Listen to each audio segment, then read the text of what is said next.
The big change from April the 6th is that if you have a pot of money pension that's been built up and invested, instead of having to buy an annuity or an income for life, you will be able to decide what you want to do with it. You'll be able to invest it if you want. You can still buy an annuity if you want. You can take some as cash. There will be tax implications of what you do, but the government's view is that individuals should have that choice, not be forced to buy an annuity.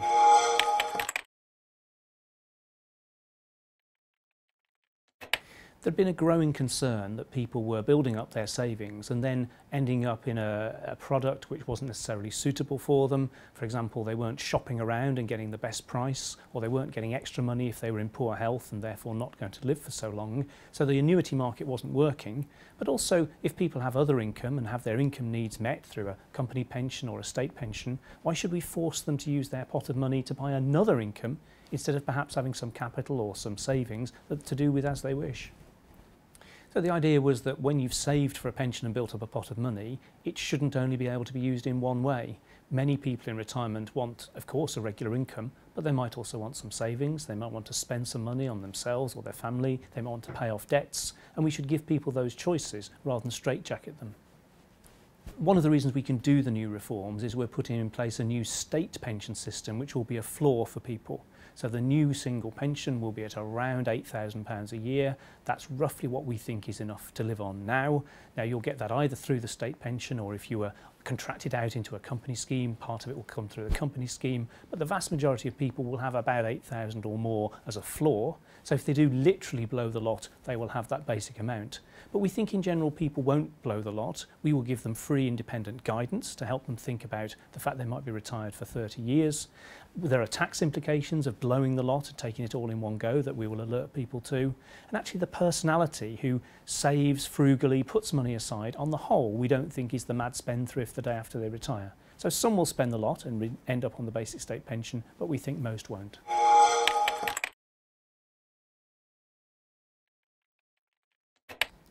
There's no question that if you let people free with a large amount of money, the scammers will gather round. They already are. I've had phone calls and texts trying to get me to release my pensions.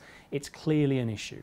And so what we're trying to do, first of all, is make sure people know where to get reliable guidance from. The government's PensionWise service, there'll be television advertising, branding. We want people to know that the place you can count on is PensionWise. Secondly, what we're trying to make sure is that we get the word out to people, that there are crooks out there. This isn't a pensions issue, these are just crooks basically, and at the moment they'll alight on people in this age group. So we want people to realise that there are some dodgy places and dodgy people out there. We obviously do a lot of anti-fraud activity ourselves. We close down websites, the police do raids of places. We do what we can, but what we do need is a well-informed consumer as the best solution we've got.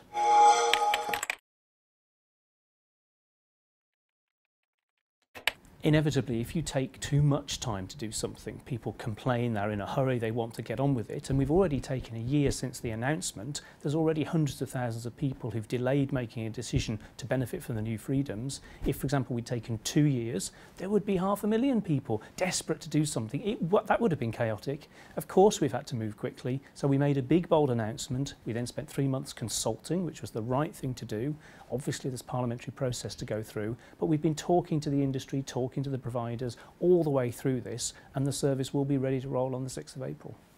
Obviously, the announcement on budget day came as a shock to many people. It was the sort of thing you couldn't dribble out. You saw what happened to share prices on the day.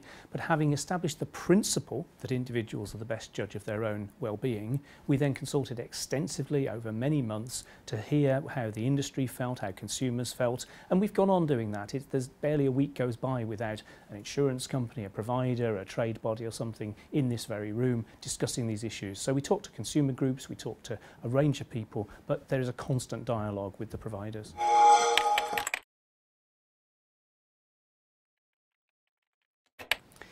If it's the right thing for someone who hasn't cashed in their pension pot and turned it into an annuity to have choice, in principle, I don't see why someone who made that decision under duress a few years ago shouldn't now be free in some sense to reverse that process. So my argument is, you've got a stream of income till you die.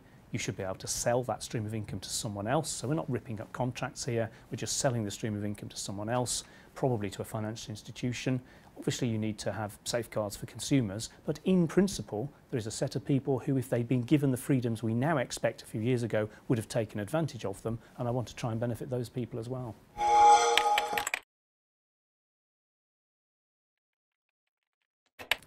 Some insurers have told me they would be interested in buying annuities because, after all, their liabilities are streams of income which link to how long people live.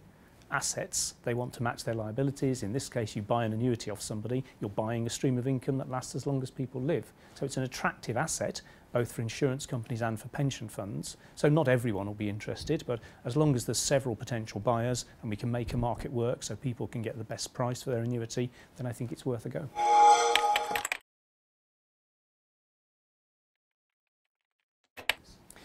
The danger in pensions is we swing from one extreme to another.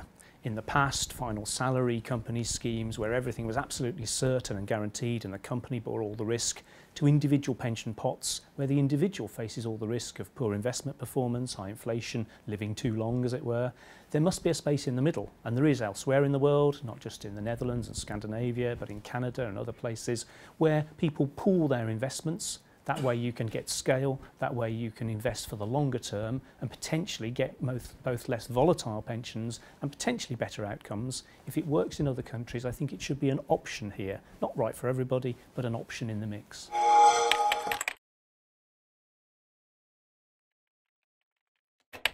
One of the common criticisms of pensions is that they're a rip-off, bad value for money.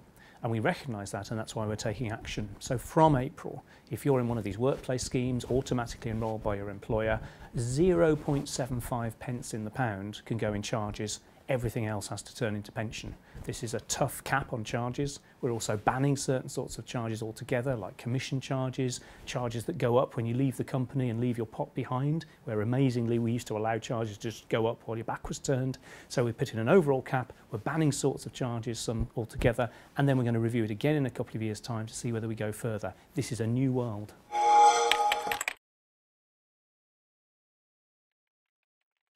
One would be reforming the state pension system, making it simpler, particularly fairer for women who've often been the poor relation in pensions, which now provides a firm foundation for the budget freedoms.